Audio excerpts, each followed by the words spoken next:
ఒక ఫ్రెండ్స్ ఈ వీడియో వచ్చేసి మనకి క్రిస్పీ ఎగ్ తోటి టమాటా కర్రీ అనమాట. సో ఏదైనా అనుకోవచ్చు, మనము కాయిన్స్ ఎగ్ టమాటా కర్రీ అనుకోవచ్చు, లేదు అని అంటే టమాటా తోటి egg curry, egg bonda curry అని కూడా అనుకోవచ్చు. దీనికి వచ్చేసండి ముందుగా నేను ఎగ్స్ తీసేసుకొని బాయిల్ చేసేసుకున్నాను. తర్వాత హాఫ్ కప్పు మన బియ్యపిండి ఉంటుంది కదా, అది తీసేసుకున్నాను.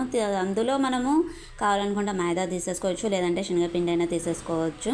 కానీ కొంచెం క్రిస్పీగా రావాలి అంటే మాత్రం బియ్యపిండి తీసుకుంటే సరిపోతుంది.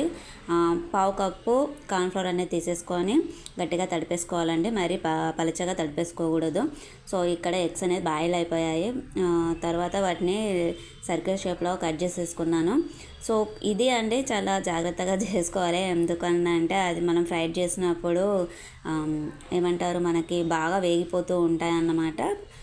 చాలా జాగ్రత్తగా చేసేసుకోవాలి. ఇప్పుడు మనము పిండిలో డిప్ చేసేసుకొని ఉంచేసుకోవాలండి. ఒక చిన్న టిప్ ఏంటనంటే, మనము ఫ్రై చేసినప్పుడు అది అంతా పిండి అంతా ఉడిపోకుండా ఉండాలని అంటే ఒక 5-10 మినిట్స్ మనం ఫ్రిడ్జ్లో పెట్టేస్తే మనకి పిండి అనేది చాలా చక్కగా పట్టేస్తుంది. తర్వాత వాటిని ఫ్రై చేసేసుకోవాలి. చూసారు కదా ఎంత చక్కగా ఫ్రై అయిపోయాయి. మనకి ఎగ్ బోండా, ఎగ్ బజ్జీ లాగా వచ్చేస్తుంది, కానీ చాలా క్రిస్పీగా ఉంటుంది అండి. సో తర్వాత వచ్చేసి మనము కర్రీకి అనేది చేసేసుకుందాం. ఇంకా ఆయిల్ అనేది వేడైపోయింది, అందులో పోపు దినుసులు అన్నీ వేసేయాలండి.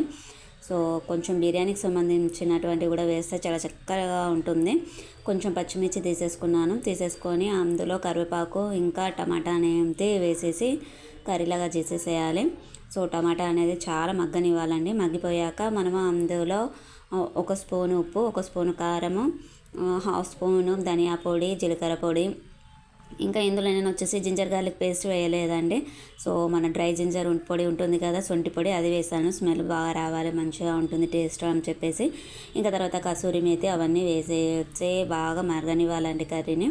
సో బాగా ఉడికిపోయాక అందులో చేసుకున్నటువంటి ఎగ్ బజ్జీని అన్నిటిని పెట్టేసి లాస్ట్లో మనం బిర్యానీ ఆకు ఇంకా ఫ్రెష్ క్రీమ్ లేదా అంటే పెరుగు అనేది వేసేసి మూత పెట్టేసి ఒక 5 మినిట్స్ ఉంచాలండి.